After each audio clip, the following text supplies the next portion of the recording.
까지의 말씀입니다. 7절부터 12절의 말씀 교독해서 읽도록 하겠습니다.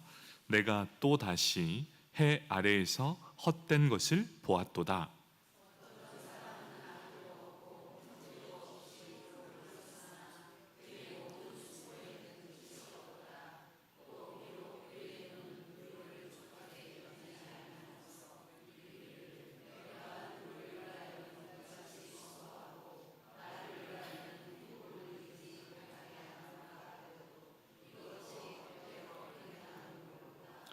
두 사람이 한 사람보다 나음은 그들이 수고함으로 좋은 상을 얻을 것임이라.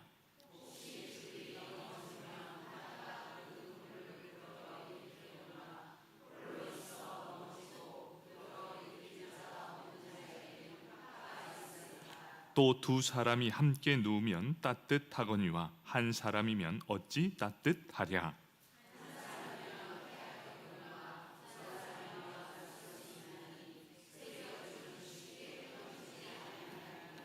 아멘.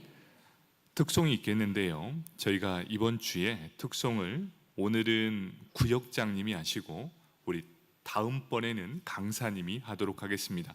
한꺼번에 너무 많은 인원이 나오셔서 그렇습니다. 그래서 오늘 특송은 구역장님만 나오셔서 특송하시겠습니다.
아멘. 감사합니다.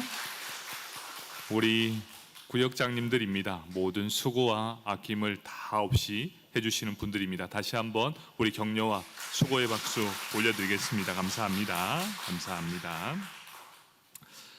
우리 함께 전도서 4장 7절에서 12절 말씀 세 겹줄은 결코 끊어지지 않습니다 라는 제목을 가지고 함께 은혜를 나누도록 하겠습니다. 우리 말씀을 듣기 전 옆 사람 바라보면서 이렇게 인사하겠습니다. 당신이 행복하길 바랍니다.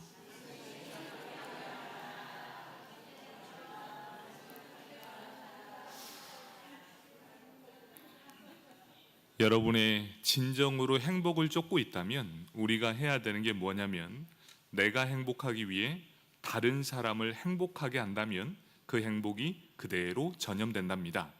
여러분, 내가 행복하고 싶으면 누구를 행복하게 하면 됩니까? 옆에 사람. 그리고 가족이 행복하려면 누구를 행복하게 하면 됩니까? 옆에 있는 사람을 행복하게 하면 내가 행복해집니다. 여러분이 자녀를 행복하게 하면 가정이 화목해지고, 또 자녀는 부모님을 행복하게 하면 그 가정이 행복해지게 되는 겁니다.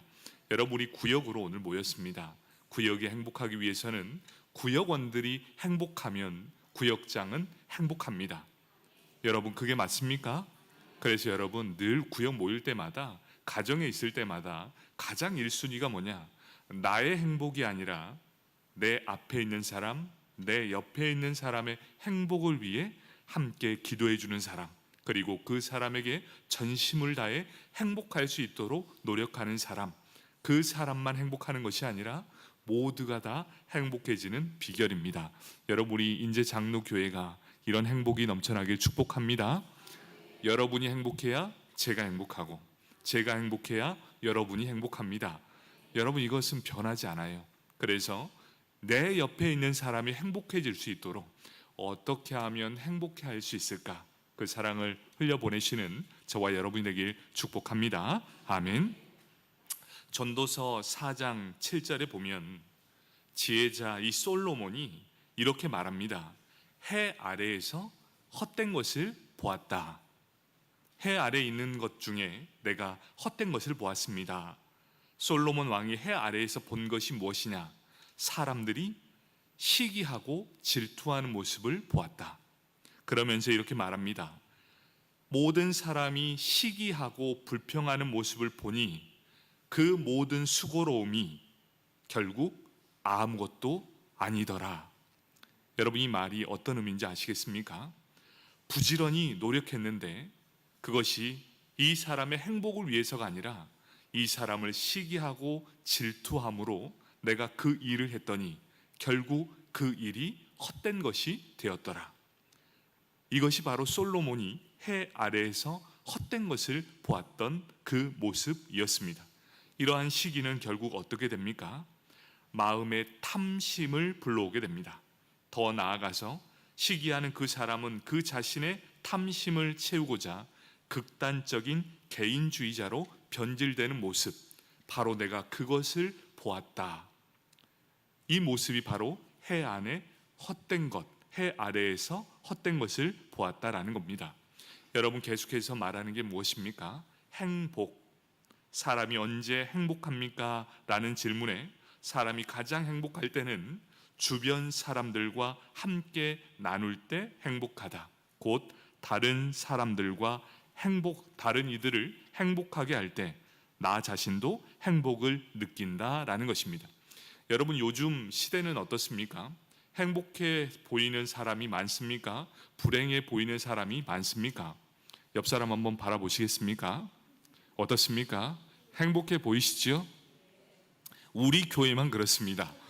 여러분, 세상은 요즘 왜 이렇게 불행해 보이는지 모르겠습니다. 현 시대에 살아가는 사람들 중에 나는 행복해 미쳐버리겠어, 이런 사람이 없습니다. 다들 불행해 보이는 사람들, 좀처럼 행복해 보이지 않는 사람들이 있습니다. 그럼 왜 그렇게 행복해 보이지 않을까? 언제부턴가 철저한 이기주의, 철저한 개인주의 때문에 이제는 혼자 살아가는 것이 익숙한 시대이기 때문이라는 것이지요. 여러분, 20년, 30년 전에 한번 보십시오. 지금보다 훨씬 더 못 살았습니다. 인제 지역도 마찬가지 아닙니까? 20년, 30년 전에 얘기를 들어보면 여기도 장난 아니었어요. 그렇죠? 다들 힘들고 어렵게 살았는데 행복했답니다. 여러분, 그때 행복하셨죠? 그때도 그 전에 참 못 살았는데 그때 참으로 행복했다라고 합니다. 왜 그랬냐 봤더니 함께 했기 때문이었습니다. 아픔도 함께 나누었습니다. 먹을 것이 없으면 옆에 사람이 채워줬어요. 그리고 아파하면 함께 위로해 줬습니다. 그리고 기쁜 일이 있으면 함께 그 기쁨을 나누었습니다. 이웃 집인데도 불구하고 자기 집인 양 드나들고 밥을 마음껏 먹었던 곳, 안 그렇습니까? 배가 고프면 이웃 집에 막 들어갑니다. 그리고 자기 집인 양 밥 주라고 합니다. 그리고 맛있게 먹습니다. 그런데 그것이 전혀 불편하지 않았던 시대. 여러분, 사람이 돈이 없어 불행한 것이 아니라 결국 내 곁에 마음을 둘 사람이 없기 때문에 불행해지기 시작합니다. 여러분, 가족인데 왜 행복하지 않을까요? 가족인데도 마음을 꼭 닫습니다. 그리고 마음을 주지 않아요. 그래서 외로워집니다.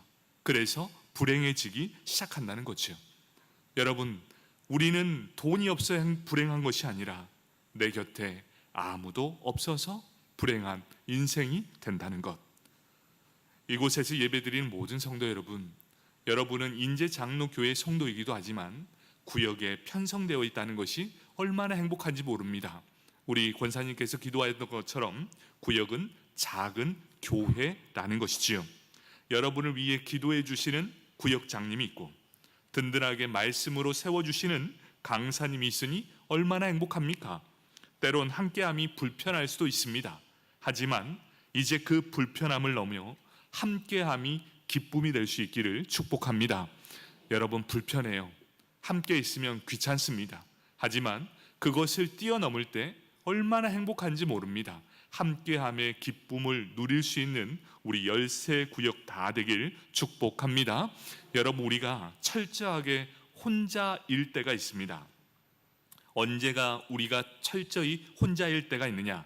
바로 죽음이라는 이 이름 앞에 우리는 철저히 혼자 있을 수 있습니다. 그 누구도 나의 죽음을 대신 죽어줄 순 없습니다. 이 죽음을 함께 할 수도 없습니다. 바로 죽음은 철저히 혼자만 경험할 수 있다는 겁니다. 그 때문에 죽음도 혼자요, 우리의 구원에 있어서도 다른 사람의 믿음으로는 절대로 구원을 받을 수 없다라는 것입니다. 여러분, 모든 구원은 바로 자신의 믿음으로만 구원을 받을 수 있습니다. 그렇기 때문에 죽음 앞에 우리는 하나님 앞에 단독자로 서게 됩니다. 그래서 우리가 해야 되는 것이 무엇입니까? 오롯이 자신의 믿음으로 구원을 얻을 수 있도록 우리의 믿음이 견고해져야 한다는 겁니다. 여러분, 아직 젊으시다고요? 내일을 장담할 수 있으십니까? 이곳에서 예배드리는 모든 성도 여러분, 내일은 우리의 것이 아니라 하나님 손에 있다는 겁니다. 그렇다면 지금 나는 내 믿음으로 구원을 받을 수 있는 분명한 믿음이 있는가? 날마다 되뇌어야 한다는 겁니다. 어떤 부모의 믿음이 아니고, 어떤 남편의 믿음도 아니고, 어떤 아내의 믿음도 아니고, 바로 내 자신의 믿음으로 하나님 앞에 바로 설 수 있는 믿음을 가지고 있어야 한다. 여러분, 죽음은 철저히 혼자라고 한다면 내가 지금 살아있다는 것은 내 곁에 누군가와 함께하고 있다는 것을 의미하고 있다는 겁니다. 우리가 지금 살아있다라는 건 내 곁에 누군가가 있다. 생명의 주관자이신 하나님께서 오늘 우리에게 요구하시는 것이 있습니다. 네가 지금 살아있느냐? 살아있는 자들에게 요청하는 자, 그것이 바로 하나님의 말씀인데, 우리 전도서 4장 8절의 말씀인데요, 조금 긴 글이지만 우리 함께 합독해서 한 목소리로 읽도록 하겠습니다. 어떤 사람은 아들도 없고 형제도 없이 홀로 있으나 그의 모든 수고에는 끝이 없도다. 또 비록 그의 눈은 부요를 족하게 여기지 아니하면서 이르기를 내가 누구를 위하여는 이같이 수고하고 나를 위하여는 행복을 누리지 못하게 하는가 하여도 이것도 헛되어 불행한 노고로다. 이렇게 말합니다. 결국 이 말씀을 딱 정리하면 무엇인 줄 아십니까? 혼자가 되지 말고 함께한 자가 되어라. 그래야 하면 너에게 행복이 있을 것이다. 너무나 명료한 말씀입니다. 하지만 점점 우리의 시대는 달라지고 있지요. 여기 죽음을 눈앞에 둔, 그리고 죽음에 대해 고뇌하는 한 사람이 등장합니다. 그가 누굽니까? 솔로몬이었습니다. 다 가졌습니다. 하지만 홀로 나를 위한 모든 수고는 나를 행복하게 하지 못했다라는 고백입니다. 모든 것을 다 누렸지만 마지막 죽음 앞에 딱 서는 순간 참 나는 불행한 사람이었구나 라는 걸 느끼게 되었다는 것이죠. 많은 것을 누렸고 많은 사람들이 친구인 것처럼 옆에 있었지만 함께 나누지 못했어요. 그랬더니 지금까지 했던 나의 모든 수고가 헛되고 헛되더라. 여러분, 가장 귀한 행복을 위한 수고는 다른 사람을 행복하기 위한 한 걸음 발자국입니다. 여러분, 그것이 결국 남게 된다는 것이지요.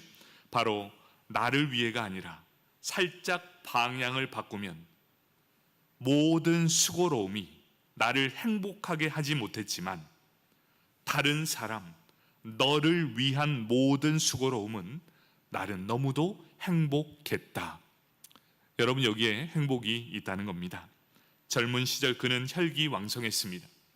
타의 추정을 불허하는 멋진 인생을 살았습니다. 누릴 것을 다 누렸습니다.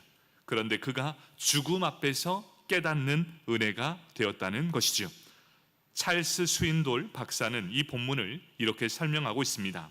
이 말씀은 외로운 지구 위에서 위험이 가득한 현실의 문화 속에서 어떻게 살아가는 것이 진정한 지혜, 가치 있는 일인지를 알려주는 말씀이다 라고 하고 있습니다. 여러분, 행복하길 원하십니까? 한 5분 정도만. 여러분, 진짜 행복하길 원하시죠? 진짜 행복하기 위해서는 어떻게 하느냐? 나만을 위해 사는 인생이 아니라 니를 위해, 그러니까 옆에 있는 사람이죠. 당신을 위해, 당신이 행복하면 내가 행복할 수 있다. 여러분, 가족이 행복하기 위해서, 부부가 행복하기 위해서는 뭘 해죠? 그 사람이 행복하면 나도 행복합니다. 자녀를 위해서는 어떻게 합니까? 부모는 자녀의 행복을 위해 최선을 다해야 되고 부모도 자녀의 행복을 위해 최선을 다해 줘야 한다. 그러면 그 가정은 행복할 수 있다. 여러분, 행복하지 못한 이유는 일방통행이기 때문입니다. 서로가 서로의 행복을 위해 산다면 그 가정은 행복할 수밖에 없습니다. 여러분, 그것이 가정 안에서, 또 교회 안에서, 그리고 구역 안에서 상대방이 행복하면 나는 더 행복하고 싶다라는 말씀입니다. 오늘 본문은 삼겹줄, 이 세겹줄이라는 말이 등장하게 됩니다. 그런데 여기에서 뜬금없이 왜 세겹줄입니까? 왜 이런 세겹줄이라는 말을 사용하고 있는가? 전도서 4장 12절 말씀입니다. 한 사람이면 패하겠거니와 두 사람이면 맞설 수 있나니 세겹줄은 쉽게 끊어지지 아니하느니라. 이렇게 말씀합니다. 여기에서 문장의 흐름을 딱 보면 한 사람이 나왔고 두 사람이 나왔습니다. 그렇다면 그 다음에는 당연히 세 사람이 등장을 해야 합니다. 그런데 세 사람이 아니라 세겹줄이 등장하고 있다는 겁니다. 솔로몬은 여기서 왜 세겹줄이라는 단어를 쓰고 있었을까요? 9절에 보면 좋은 상이라는 단어가 나옵니다. 그리고 10절에는 화라는 단어가 등장하고 있습니다. 이 두 단어, 좋은 상과 화, 이 말은 재판정에서 사용되는 심판 용어라는 것입니다. 더 구체적으로 말하면 이렇습니다. 하나님의 심판대에서 사용되는 단어가 바로 좋은 상, 화라는 단어입니다. 그는 계속해서 하나님을 언급해 나가고 있습니다. 그러면서 이렇게 말합니다. 한 사람, 두 사람, 세겹줄. 여기에서 세겹줄은 사람이 아님을 알 수 있다는 겁니다. 그렇다면 계속해서 재판정, 하나님의 심판대를 의미하면서 계속해서 하나님을 언급하고 있다는 것은 세겹줄은 마땅히 문맥 흐름상 하나님을 떠오르게 하는 단어라는 것이지요. 한 줄은 나, 다른 한 줄은 너, 그리고 또 한 줄은 하나님이라는 말씀을 표현해 주고 있다는 겁니다. 여기서 한 줄이 하나님을 의미하기 때문에 세 사람이라 하지 않고 여기에서는 세 겹줄이라는 표현을 하고 있다는 겁니다. 나는 내가 함께하는 것이 너무나 좋다. 성경에도 좋은 친구를 두는 것이 좋다라고 말합니다. 그런데 여기서 멈추면 안 된다. 한 사람, 두 사람, 그 이후에 세 겹줄이 되어야 완벽해질 수 있다. 이 말씀이 어떤 의미죠? 여기에서 이렇게 보여줍니다. 너와 나 사이에 반드시 계셔야 할 분이 계시다. 그분이 누구시냐? 바로 하나님이 계셔야 함을 보여주고 있습니다. 나와 너 사이에 하나님이 턱하니 중심에 계셔야 한다. 나도 하나님께 엮여지고 너도 하나님께 엮여진 관계를 말하는 본문이 바로 세겹줄이라는 것이지요. 이 관계가 가장 이성적인, 이상적인 관계라는 것입니다. 이렇게 하나님과 연결된 세겹줄은 쉽게 끊어지지 않는다. 여러분, 우리가 결혼할 때도 성부, 성자 하나님 앞에서 선포하는 이유가 무엇입니까? 나와 너 사이에는 감정적으로 흩어질 수 있고 또 사람의 마음이라는 것은 쉽게 변할 수 있으니 절대로 변하지 않는 가치인 하나님을 중심으로 서약을 하는 이유가 바로 거기 있습니다. 나와 너는 흔들릴 수 있지만 그 중심에 하나님께서 계시다면 절대로 그 관계를 깨트릴 수 없다라는 것을 말씀해 주고 있기 때문입니다. 여러분, 종이는 쉽게 찢어집니다. 하지만 그 종이가 단단한 벽에 딱 붙어 있으면 절대로 끊어지지 않고 찢어지지도 않습니다. 우리도 마찬가지입니다. 혼자 서 있거나 나와 너, 남편과 아내로 그냥 한 곳을 바라보고 걸어간다면 우리는 틀림없이 넘어지게 될 것입니다. 그리고 우리의 마음과 우리의 믿음도 흔들리게 될 것입니다. 하지만 우리의 중간에 하나님이 계신 이상, 하나님께 턱하니 달라붙어 있다면 우리의 관계는 절대로 무너뜨리지 못하게 될 것입니다. 여러분, 우리의 관계 안에 누가 있어야 됩니까? 나와 너 사이에 누가 있어야 됩니까? 바로 하나님께서 함께해 주셔야 그 관계가 영원히 계속될 수 있다. 그런데 한번 딱 보십시오. 왜 관계가 무너지는지. 나와 너 사이에 하나님이 아닌 다른 것들이 들어오기 시작합니다. 물질의 유혹이 확 들어옵니다. 그리고 다른 사람이 혹하니 들어옵니다. 여러분, 그렇다면 그 관계는 다 무너질 수밖에 없지요. 세겹줄이라고 말합니다. 바로 나와 너 사이에 하나님이 함께 한다면 절대로 이 모든 것을 흐트러뜨리거나 무너뜨리지 못한다. 바울도 이 사실을 이렇게 표현합니다. 로마서 8장 39절 말씀, 높음이나 깊음이나 다른 어떤 피조물이라도 우리를 우리 주 그리스도 예수 안에 있는 하나님의 사랑에서 끊을 수 없느니라. 아멘. 여러분, 나와 너 사이에 하나님이 함께하면 이 세상의 어떤 피조물이라도 절대로 그 관계를 끊을 수 없다. 여러분, 왜 자꾸만 관계가 흔들리는 줄 아십니까? 하나님과 그 관계가 끊어져 버렸기 때문이겠지요. 다시금 우리가 우리의 관계 안에서 회복이 있게 하려면 나와 너 사이에 누구로 채워 넣어야 되겠습니까? 바로 하나님의 사랑으로 딱 중심을 잡는다면 예수 안에 있을 때 그 어떤 피조물이 우리를 공격할지라도 하나님의 사랑에서 결코 끊어질 수 없게 될 것입니다. 여러분, 우리 교회가 모든 부부의 관계가 회복되길 축복합니다. 정말 회복해야 돼요. 이 모든 관계에서 회복되려면 나와 너 사이에 누가 있어야 됩니까? 바로 하나님께서 바로 있으셔야 한다는 겁니다. 그렇다면 세 겹줄은 어떻게 연결될 수 있는가? 마태복음 18장 19절에서 20절 말씀입니다. 진실로 다시 너희에게 이르노니 너희 중에 두 사람이 땅에서 합심하여 무엇이든지 구하면 하늘에 계신 내 아버지께서 그들을 위하여 이루게 하시리라. 두세 사람이 내 이름으로 모인 곳에는 나도 그들 중에 있느니라. 마태복음 16장 19절 말씀입니다. 내가 천국 열쇠를 내게 주리니 내가 땅에서 무엇이든지 매면 하늘에서도 매일 것이요 내가 땅에서 무엇이든 풀면 하늘에서도 풀리리다. 이렇게 말씀합니다. 여기에서 맨다 그리고 푼다, 이 말은 어떤 의미입니까? 기도를 한다라는 의미를 가지고 있다는 겁니다. 하나님과 새 겹줄을 이루는 유일한 방법이 있는데 그 방법이 무엇입니까? 하나님 앞에서 내가 그를 위하여 기도하고 그가 나를 위해 기도하면 새 겹줄이 연결된다라고 말씀하고 있습니다. 여러분, 이제 답이 나왔습니다. 어떻게 하면 하나님과 새 겹줄이 연결되는가? 내가 그를 위해 진심으로 기도하고 그가 나를 위해 전심으로 기도할 때 이 두 관계는 하나님 안에서 딱 하나가 될 수 있다라고 말씀하고 있습니다. 여러분, 그 관계가 깨어진 이유를 보면 나는 너를 위해 기도하는데 너는 나를 위해 기도하지 않기에 새 겹줄이 연결되지 않는다. 여러분, 가정 안에서 남편이 아내를 위해 전심을 다해 기도하고 아내가 남편을 위해 그리고 남편이 아내를 위해 전심으로 기도한다면 그 가정이 흔들리겠습니까? 여러분, 흔들리겠습니까?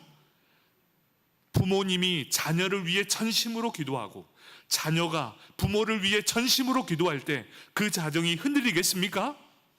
여러분, 절대 흔들리지 않습니다. 흔들리는 이유가 무엇인 줄 아십니까? 남편은 아내를 위해 전심으로 기도하는데 아내의 마음은 딴 곳에 있건지, 아니면 부모는 자녀를 위해 열심히 기도하는데 자녀는 그럴 마음이 전혀 없어요. 그러니 흔들립니다. 여러분, 오늘 예배를 드리는 모든 성도님들이 한번 이런 진심을 다해 한번 기도해 보십시오. 남편은 아내를 위해 전심으로 기도하시고 아내도 남편을 위해 전심으로 하면 새 겹줄이 딱 연결된답니다. 자녀와의 관계도 마찬가지입니다. 부모가 자녀를 위해 전심을 위해 기도하고 자녀도 마음을 다해 부모를 위해 기도하는 가정은 어떠한 피조물이라도 흔들릴 수 없답니다. 여러분, 이 사실을 믿으십니까? 여기 보니까 자녀들이 좀 있어요. 우리 주일학교 그리고 우리 진성이, 우리 한번 대답해 봅시다. 부모님을 위해 열심히 기도하겠습니까? 진성아, 기도할 거야? 안 들려? 기도할 거니. 그래. 뭐 결혼 서약을 받는 것 같습니다. 여러분, 우리 자녀들도 받는 기도 참 중요하지만 자녀들이 부모를 위해 전심으로 한번 기도해 보십시오. 그 관계를 끊을 수 있겠습니까? 어떠한 피조물이라도 하나님과 딱 연결된 관계는 절대 끊을 수 없다. 부부의 관계도 마찬가지입니다. 끊을 수 있겠습니까? 그 어떤 피조물이라도 끊을 수 없다. 여러분, 바로 그것이 새 겹줄이라는 것이지요. 그때 우리는 아름다운 관계가 회복되게 될 것이다 라고 말씀해 주고 있습니다.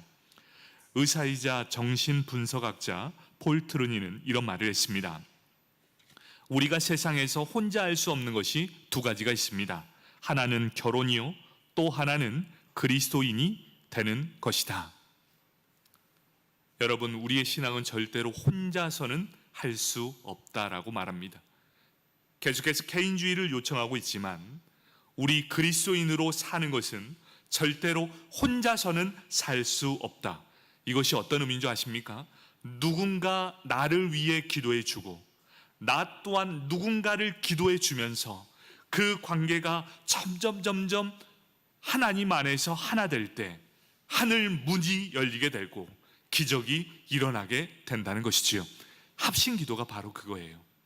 내가 당신을 위해 기도하고 당신도 나를 위해 기도하고 한 가지의 기도의 제목을 놓고 협력하여 기도할 때 두세 사람이 내 이름으로 모인 그곳에 나도 그곳에 함께 있고 함께 합심하여 기도할 때 놀라운 기적의 역사가 일어나게 될 것이다 라고 말씀해 주고 있다는 겁니다. 내 곁에 있는 사람을 위해 기도하는 것은 사랑의 수고가 될 것입니다. 기도한다는 것 참으로 많은 에너지를 쏟아야만 가능하다는 것이지요. 하지만 이렇게 세 겹줄이 되어서 서로를 사랑하고 섬기는 우리에게는 하나님의 은혜의 단비가 내리게 될 것입니다. 행복이라는 축복의 단비, 절대로 흔들리지 않는 견고함이 있게 될 것입니다. 부부 관계에서도 절대로 흔들리지 않을 것이고, 어떻게 그 가정을 흔들 수 있겠습니까? 그 가정이 절대로 흔들릴 수 없게 될 것이다. 바로 그것이 행복의 시작이라는 겁니다. 말씀을 정리하도록 하겠습니다. 우리가 살아가고 있는 이 세대를 바울은 이렇게 정의하고 있습니다. 디모데후서 3장 2절 말씀, 사람들이 자기를 사랑하며 돈을 사랑하며 자랑하며 교만하며 비방하며 부모를 거역하며 감사하지 아니하며 거룩하지 아니하며. 이것이 현 시대의 상황입니다. 여러분, 그러니 행복이 없어지게 되었다. 이것이 바로 개인주의가 찾아오게 되면서 자기밖에 모르기 때문에 행복이 사라지게 되었다. 점점 더 이 시대는 강팍해지기 시작할 것입니다. 자기를 사랑하는 극단적인 개인주의 성향이 더욱더 드러나게 될 것입니다. 문을 걸어 잠굽니다. 마음의 문도 걸어 잠그게 됩니다. 이러한 개인주의 성향, 바로 전도서 4장 8절에 말하고 있지 않습니까? 어떤 사람은 아들도 없고 형제도 없이 홀로 있으나 그의 모든 수고에는 끝이 없도다.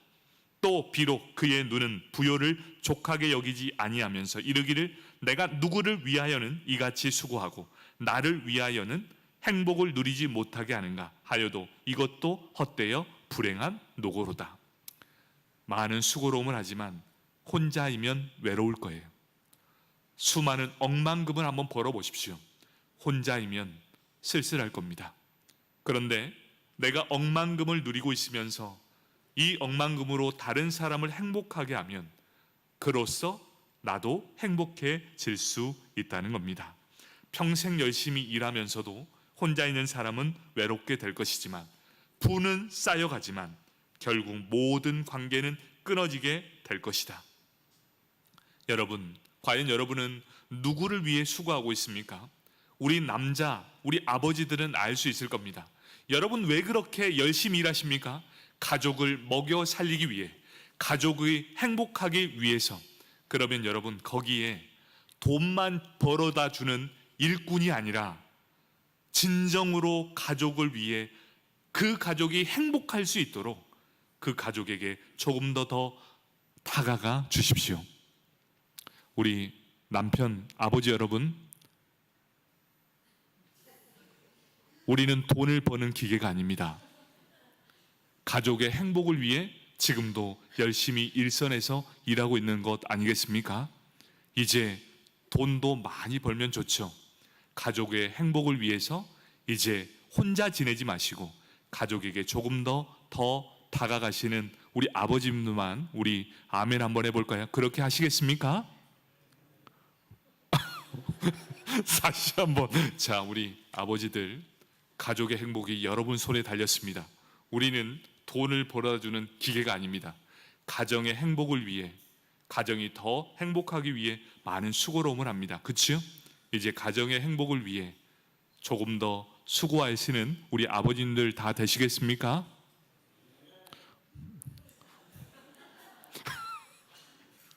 마음을 받겠습니다. 여러분, 우리가 왜 수고하는지 한번 보십시오. 가족을 위해 이때까지 헌신했지 않습니까? 이제 그 가족의 행복을 위해서 물질로 수고하는 것이 아니라 이제 따뜻한 말 한마디, 가족의 손을 한번 잡아주시고 그동안 수고했다라고 해주시고, 또 우리 아내분들도 남편 손 꼭 잡아주시고 우리 가족 먹여 살리느라 참 수고했다. 우리 아내들만 한번 얘기해 봅시다. 우리 아멘으로 할 텐데 우리 아내분들, 우리 남편 손 꼭 잡아주시고 당신 때문에 행복했습니다. 수고 많으셨습니다. 이렇게 하시겠습니까?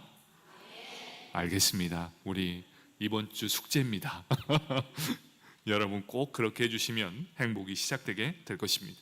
나는 과연 누구를 위해 수고하고 있는가? 정작 내 자신도 행복하지 못하고 가족이 행복하지 못하다면 그 수고는 다 헛된 것이라고 말합니다. 하지만 돈은 내가 많이 못 벌지라도 가정이 행복할 수 있다면 그것으로 참 따뜻한 행복 아니겠습니까? 제가 전도사 시절에 월급을 70만 원 받았습니다. 월급날 제가 했던 게 뭐냐면 금요초라를 딱 마치면 11시가 되었습니다. 그때 참 뭐가 없었어요. 그런데 집에 돌아갈 때 제가 통닭 한 마리를 튀겨갑니다. 그때 7,000원짜리 치킨 마루라는 치킨이 있었습니다. 그때 가면 건이는 누워 있었지요. 이제 3살, 이제 2살 이렇게 누워 있고 저희 아내는 제가 올 때만을 기다리고 있었어요. 저를 바라보는 게 아니라 통닭을 바라보더라고요. 그 11시에 함께 통닭을 먹으면서 얼마나 행복했는지 모릅니다. 여러분, 행복은 돈에 있지 않습니다. 작은 것 하나라도 함께 나누는 것. 이 통닭을 한 달에 딱 한 번 먹었어요. 월급날. 그 금요철화 마치고 제가 그렇게 먹었는데 참 행복했던 것 같아요. 여러분, 그 행복이 지금도 있습니다. 여러분, 돈이 없어서 불행한 것이 아니라 우리가 다른 사람을 위해 행복한 그 생활을 못했기 때문입니다. 나와 너 사이에 하나님이 함께 하시길 축복합니다. 아멘.